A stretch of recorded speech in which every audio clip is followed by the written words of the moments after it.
अस्सलाम वालेकुम। Welcome back बच्चों। चलते हैं क्वेश्चन नंबर 8 की जानिब। हमारी एक्सरसाइज 9.2 के ऊपर जब एक्सरसाइज लेक्चर सीरीज जारी है क्लास 9th के अंदर। आज की इस वीडियो के अंदर मैं आपको क्वेश्चन नंबर 8, 9 और 10 सॉल्व कर दिखाऊंगा। थोड़े से क्वेश्चन लेंथी है, काइंडली स्टे विद मी, इंशाल्लाह you will be understand. Question की जानिब बढ़ते हैं, सोल्यूशन लिखते हैं बच्चों। हमें क्वेश्चन के अंदर ये पूछा गया है जी कि show that the point A, एक पॉइंट दे दिया गया है, और बी एक पॉइंट दे दिया गया और सी एक पॉइंट दे दिया गया है, और इसके बाद जो आपको डी एक पॉइंट दे दिया गया। इसको ये पूछा गया है कि ये जो वर्टिसेस गिवन है 4, ये क्या रेक्टेंगल से हैं या नहीं। ठीक है। Also check the length of the diagonal are equal, कि इसके जो डायगोनल है उसकी लेंथ इक्वल है या नहीं। तो एक बात याद रखें इसके लिए कि जब भी हम लोग कोई भी रेक्टेंगल ड्रॉ करेंगे, सबसे पहले एक रेक्टेंगल ड्रॉ कर लेते हैं। तो इनके जो वर्टिसेस हैं बेटा, ये या क्लॉकवाइज रखने हैं या एंटी क्लॉकवाइज रखने हैं। इनका अगर सीक्वेंस नहीं रखेंगे तो ये कभी भी ज्योमेट्रिकली आपसे प्रूव नहीं होंगे। तो क्लॉकवाइज या एंटी क्लॉकवाइज का मतलब ये है कि जैसे ए वर्टेक्स है तो इसको मैं लिखता हूँ -6, -5, और बी जो वर्टेक्स है मेरे बेटों का, इसको मैं लिख लेता हूँ 5, -5। इसके बाद सी जो वर्टेक्स है इसको लिख लेते हैं 5, सी वर्टेक्स जो है इसको लिखते हैं 5, -8, और डी जो वर्टेक्स है इसको -6, -8 लिख लेते हैं। तो ये कहने का पर्पज़ है कि ए बी सी डी इसको या एंटी क्लॉकवाइज लिखें या क्लॉकवाइज लिखें। तो लिखना इसको जो है वो तरतीब से, ऐसा नहीं है कि ए इधर और बी इधर फिर सी इधर डी, तो ये कभी प्रूव नहीं होंगे। ठीक है। तो रेक्टेंगल की कंडीशन क्या होती है जी हमारे पास? रेक्टेंगल के अंदर आप सबको पता है कि पैरेलल साइड जो है उनकी लेंथ बराबर होती है।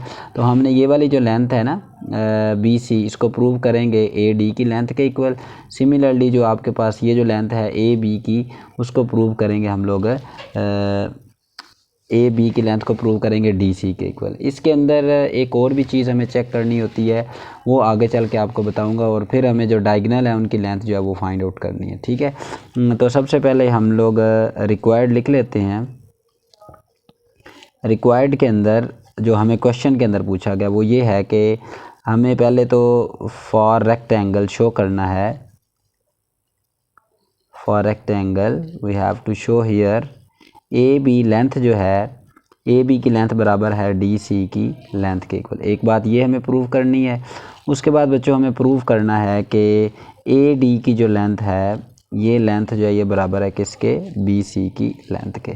इसके बाद जो तीसरी बात हमें प्रूव करनी है इसके अंदर, वो है डायगोनल की लेंथ। ठीक है। तो डायगोनल ड्रॉ करेंगे तो जैसे लेट सपोज ए से डी तक जो है, डी से बी तक सॉरी एक डायगोनल है, और फिर ए से जो है वो ए से सी तक जो है वो दूसरा डायगोनल है। ठीक है। तो इनकी लेंथ हमें कैसे प्रूव करनी है कि हमें ए सी की जो लेंथ है, ए सी डायगोनल 1 की जो लेंथ है ये इक्वल प्रूव करनी है डी बी की लेंथ के इक्वल। ऑलराइट। तो चलते हैं, सबसे पहले हम लोग ये चीज़ प्रूव कर लेते हैं कि ए बी का जो डिस्टेंस है वो फाइंड आउट कर लेते हैं, जो कि किसके इक्वल है। फार्मूला लिख लेते हैं। X A B distance is equal to square root of x1 minus x2 का बच्चों का आएगा whole square, plus y1 minus y2 के ऊपर भी क्या आ जाएगा आपके पास? होल स्क्वायर आ जाएगा। ठीक है। तो ए वर्टेक्स है हमारा क्या है जी? ए वर्टेक्स है -6, -5, और जो बी वर्टेक्स है बेटा ये आपका क्या है? 5, -5। ठीक है। इसको हम लोग अब क्या कर लेते हैं? पुट कर लेते हैं अपनी वैल्यूज़ के अंदर, फार्मूले के अंदर। तो ए बी का जो लेंथ है ये किसके बराबर आ जाएगा आपके पास? -6 - 5 का होल स्क्वायर, प्लस क्या आएगा बच्चों आपके पास? y1 माइनस y2 है, तो this is your x1 y1, ये हम बार बार कर चुके हैं, x2 y2।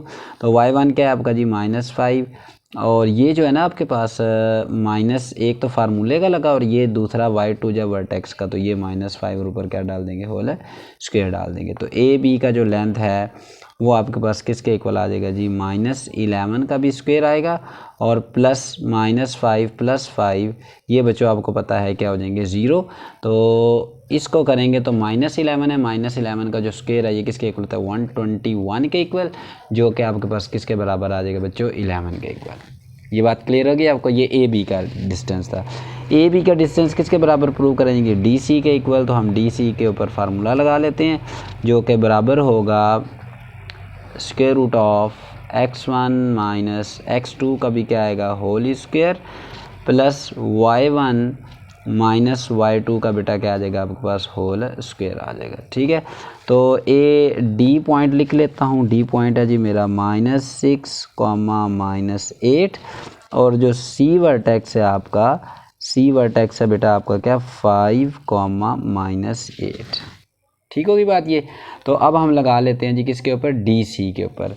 तो डी सी के ऊपर जब फार्मूला लगाएंगे तो देख लेते हैं क्या बनता है आपके पास। अगेन इसको कंसीडर करते हैं x1 y1 x2 और y2 कंसीडर कर लेते हैं। तो पुट कर लेते हैं जी, x1 आपका क्या है -6 आएगा और ये -5 चूँकि आपका x2 5 है तो प्लस क्या लिखेंगे जी -8। अब ज़रा थोड़ा डायरेक्ट कर रहा हूँ तो ये -8 है एक फार्मूले का, तो ये क्या हो जाएगा प्लस का 8 आ जाएगा आपके पास। ऊपर क्या डाल देंगे आप लोग whole square. This simplify that ये बन जाएगा आपके पास बच्चों -11 का होल स्क्वायर और प्लस क्या आ जाएगा आपके पास 0 का स्क्वायर 0 ही होता है। इसका अब स्क्वायर रूट ले लेंगे तो बेटा ये पॉजिटिव डी सी की जो लेंथ है ये आपके पास 121 के इक्वल आ जाएगी, जिसको हम लिख सकते हैं कि ये किसके इक्वल है 11। तो पहली कंडीशन आपने क्या कर लिया, प्रूव कर लिया। दो पैरेलल साइड आपके पास क्या आ गई हैं, अब बराबर आ चुकी हैं। इसके बाद हमें प्रूव करना है जी ए डी की जो लेंथ है वो इक्वल है किसके इक्वल है, ए डी की जो लेंथ है वो इक्वल है बी सी के इक्वल। तो चलते हैं ए डी की लेंथ फाइंड आउट कर लेते हैं जी। ए डी की लेंथ फाइंड आउट करने के लिए मैं लगाता हूँ आपके सामने डिस्टेंस फार्मूला जो कि बराबर है square root of x1 minus x2 का भी बच्चों क्या आ जाएगा whole square plus y1 minus y2 का भी बच्चों क्या आ जाएगा आपके पास होल स्क्वायर आ जाएगा। ठीक है, तो ए डी का डिस्टेंस फार्मूला ए पॉइंट हमारा क्या है जी -6 कामा -5 और जो डी पॉइंट है ये बच्चों आपके पास आ जाएगा -6 कामा -8। ठीक है, तो अब इसको भी हम लोग पुट कर लेते हैं। ये थोड़ा सा जूम करके आप देख सकते हैं ये -6 कामा -8 है। तो क्या आएगा बच्चों आपके पास -6 और प्लस का 6 हो जाएगा। ये क्यों प्लस का 6 हुआ है, -6 मेरे पास ये था और ये वाला जो नेगेटिव है ना ये फार्मूले के अंदर जो नेगेटिव उसके साथ पॉजिटिव हो गया।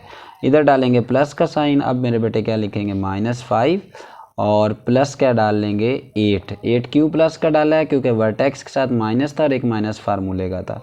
तो इसको सिंप्लीफाई करेंगे तो हमारे पास बच्चों ये वाला जो पूरा वैल्यू ये 0 हो जाएगा। तो इधर से क्या बनेगा आपके पास स्क्वायर भी था सॉरी, तो ये 3 बनेगा तो 3 के ऊपर क्या डाल देंगे हम लोग स्क्वायर डाल देंगे। ये इसके साथ कैंसिल होकर हमारे पास किसकी वैल्यू क्या आ गई है 3 के इक्वल। किसकी, ए डी की जो लेंथ है वो आपके पास 3 के इक्वल आ गई है। ऑलराइट, तो बढ़ते हैं अपने नेक्स्ट हमें जो फाइंड आउट करना है ए डी के बाद बच्चों हमें फाइंड आउट करने के लिए बोला गया है ए डी को किसके इक्वल प्रूव करना है हमने जी बी सी के इक्वल। किसके इक्वल, बी सी, क्योंकि देखिए ना ए डी ये लेंथ है और इसको बी सी के इक्वल प्रूव करना है। तो अब हम क्या फाइंड आउट कर लेते हैं जी बी सी की लेंथ फाइंड आउट कर लेते हैं। ठीक है, तो बी सी की लेंथ मैंने इधर लिख ली है।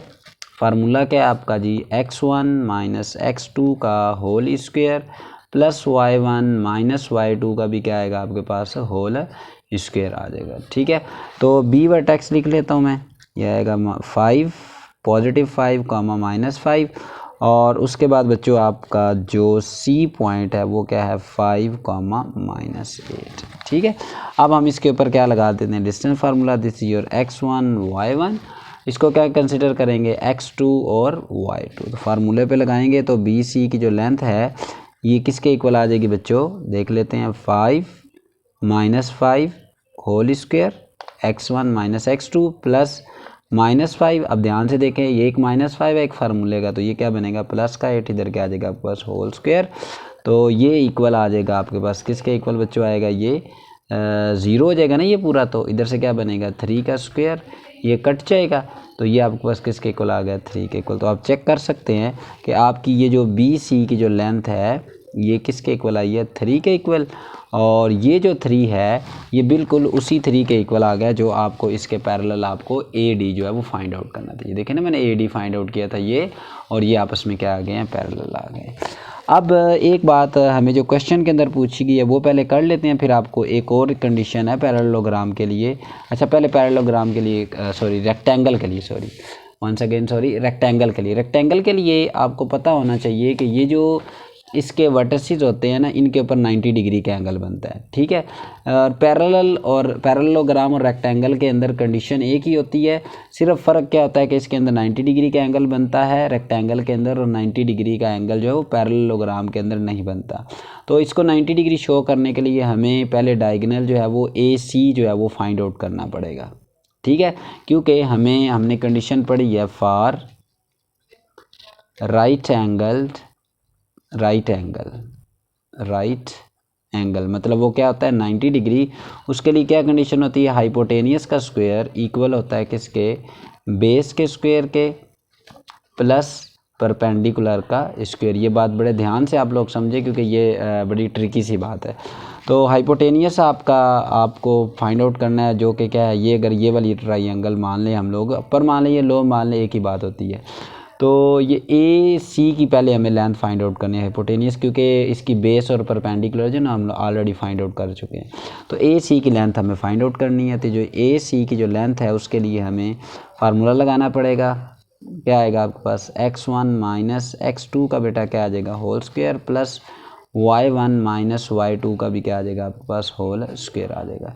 तो A वर्टेक्स लिख लेते हैं जी। A वर्टेक्स है हमारा -6 -5, और C वर्टेक्स जो है बेटा वो आपका क्या है जी 5 -8। अब लगा लेते हैं फार्मूला। AC का जो डिस्टेंस आएगा वो किसके इक्वल आएगा बच्चों, देख लेते हैं, -6 -5 का होल स्क्वायर प्लस -5, और ये जब y2 लिखा तो ये माइनस और ये वाला माइनस और फार्मूले का माइनस क्या हो जाएंगे, ये हो जाएंगे आपके पास प्लस के 8 बन जाएंगे, ठीक है। और ऊपर क्या डाल देंगे हम लोग, स्क्वायर डाल देंगे। सिंप्लीफाई करेंगे तो ये -11, और इधर से बेटा आपके पास 121, इसको -5 + 8 करेंगे तो 3 बनेगा, 3 का स्क्वायर करेंगे तो ये 9 के इक्वल। तो इसका मतलब है कि AC की जो लेंथ है वो क्या है आपके पास 130, ठीक होगी ये बात। अब हम इस कंडीशन के अंदर पुट कर लेते हैं। तो जी हाइपोटेनियस क्या था आपका, हाइपोटेनियस था आपका AC, क्या था AC। तो इधर क्या डालेंगे, AC के लेंथ का स्क्वायर इक्वल होना चाहिए, बेस क्या थी आपकी AB। तो AB की जो लेंथ है वो आपके पास किसके इक्वल आ जाएगी, वो भी पुट करेंगे। और प्लस परपेंडिकुलर क्या था इसके जी, परपेंडिकुलर था 90 के सामने हमारा BC। तो BC की भी लेंथ हम लोगों ने क्या कर लेनी है, पुट कर लेंगे। और ऊपर क्या डालेंगे, होल स्क्वायर। अगर ये इक्वल आ गए तो इसका मतलब है ये रेक्टेंगल है, अदरवाइज ये क्या होगी आपके पास पैरेललोग्राम। तो अब चलते हैं जी, हम लोग कंडीशन पुट कर लेते हैं। वैल्यूज़ AC की लेंथ आपके पास √130 डिग्री आ गई है, इसके ऊपर क्या डाल देते हैं होल स्क्वायर। और AB की लेंथ हम लोग फाइंड करके आए थे 11, क्या है आपके पास 11। ये आपके पास AB की जो लेंथ है ना, सबसे पहले हम लोगों ने जो फाइंड की थी ये पुट कर दें। इधर क्या आ जाएगा 11 का स्क्वायर। और बच्चों BC की जो लेंथ है वो हमने अभी इधर ऊपर फाइंड आउट की है, ये क्या आपके पास 3 है। तो इधर भी क्या डाल देंगे आप लोग, 3 का स्क्वायर डाल देंगे, ठीक है। इसको सिंप्लीफाई करते हैं, ये कट जाएगा तो ये बनेगा 130 = 121 + 9। दिस सिंप्लाइज डैट 130 = 130 डिग्री आ जाएगा। ये चीज़ आपके पास शो करती है कि आपके पास जो है ये जो वर्टिसेस हैं ये पैरेललोग्राम से हैं, क्योंकि पैरेललोग्राम के अंदर पैरेलल साइड्स की लेंथ बराबर होती है, और इनके अंदर जो है वो 90 डिग्री के अंदर एंगल वर्टिसेस के ऊपर बनना चाहिए। अगर ये इक्वल ना आता तो ये ही शेप जो है ये पैरेललोग्राम होती है, इसके जो वर्टिसेस है ये पैरेललोग्राम बनाते हैं, राइट। अब हम लोगों ने क्या करना है जी, हमें ये पूछा गया है कि एक बात मैंने ऊपर लिखी थी कि हमें AC की जो लेंथ है ना, ये जो डायगोनल्स हैं, ये क्या है लेंथ ऑफ डायगोनल, ये भी हमें शो करनी है। फॉर AC = BD, सेकंड क्या हमें प्रूव करना था, AC की जो लेंथ है ये इक्वल होनी चाहिए किसके बच्चों, BD की लेंथ के, या DB या BD। तो एक बात आप लिख सकते हैं, ठीक है। तो AC की लेंथ हम लोग पहले फाइंड आउट कर चुके हैं, फटाफट हम फाइंड आउट कर लेते हैं किसकी जी, DB की लेंथ फाइंड आउट कर लेते हैं। तो फार्मूला क्या है हमारा जी, x1 माइनस x2 का क्या आएगा बच्चों whole square, plus y1 minus y2 का बच्चों क्या आ जाएगा आपके पास होल स्क्वायर आ जाएगा, ठीक होगी बात ये। तो ये DB मैंने इधर लिख दिया है, वर्टिसेस हम लेके डायरेक्ट पुट कर लेते हैं ज़रा। ये आपका B है बच्चों, और ये आपका क्या है D है। तो -5 और प्लस का 6 आ जाएगा, ठीक है, सॉरी 5 प्लस का 6, देखिए ना 5B वर्टेक्स है बल्कि मैं इन वर्टिसेस को इधर लिख लेता हूँ फटाफट। बी आपका पॉइंट है बच्चों 5, -5 और जो डी वर्टेक्स है ये है -6, -8। ये वर्टिसेस मैंने इधर लिख दी हैं ताकि आपको कोई कन्फ्यूजन ना हो। तो अब हम लोग जो है वो बी डी की लेंथ फाइंड आउट करने के लिए लिख लेते हैं बच्चों। क्या आएगा आपको ज़रा देखें 5 और इसके बाद हम पुट करते हैं इसको 5 + 6 हो जाएगा होल स्क्वायर और प्लस क्या आएगा -5 + 3 -5 + 8 सॉरी ऊपर क्या आ जाएगा होल स्क्वायर आएगा। इसको सिंप्लीफाई करते हैं तो डी बी ये किसके बराबर आ जाएगा बच्चों, ये बनेगा 11 टोटल। 11 का स्क्वायर 121, इधर से 3 बचेगा, इधर 3 का स्क्वायर लेंगे तो हम लोग 9 बन जाएगा। तो बी डी की जो लेंथ आई है ये आई है आपका √130। क्या बनी है √130। तो इधर क्या आ जाएगा आपके पास, ये भी √130 ही थी, चेक कर लेते हैं। हाँ जी ए सी की भी लेंथ क्या थी √130। तो ये बिल्कुल जो है वो आपके पास डायगोनल की लेंथ जो है वो इक्वल है और दिस शो दैट के ये जो वर्टिसेस है ये किधर से आपके पास रेक्टेंगल से। ठीक है, ये कंडीशन आप लोग लिख देंगे, vertices are from rectangle. Clear होगी बात ये। आई होप आपको ये बात समझ आई है। इंशाल्लाह ताला नेक्स्ट वीडियो के अंदर जो है वो हम लोग क्वेश्चन नंबर 8 और 9 और 10 सॉल्व करेंगे बिकॉज कि क्वेश्चन थोड़ा सा लेंथी था। तो मैं इसको ज़रा 1 मिनट के लिए रोकता हूँ बच्चों, इसको आप लोग पॉज करके इसकी नोट कर लें इसको जो करना चाहते हैं। तो आई होप सो आपको ये बात समझ आई है। काइंडली वीडियो को लाइक करें, कमेंट करें और सब्सक्राइब करना चैनल को ना भूलें। अल्लाह हाफिज़।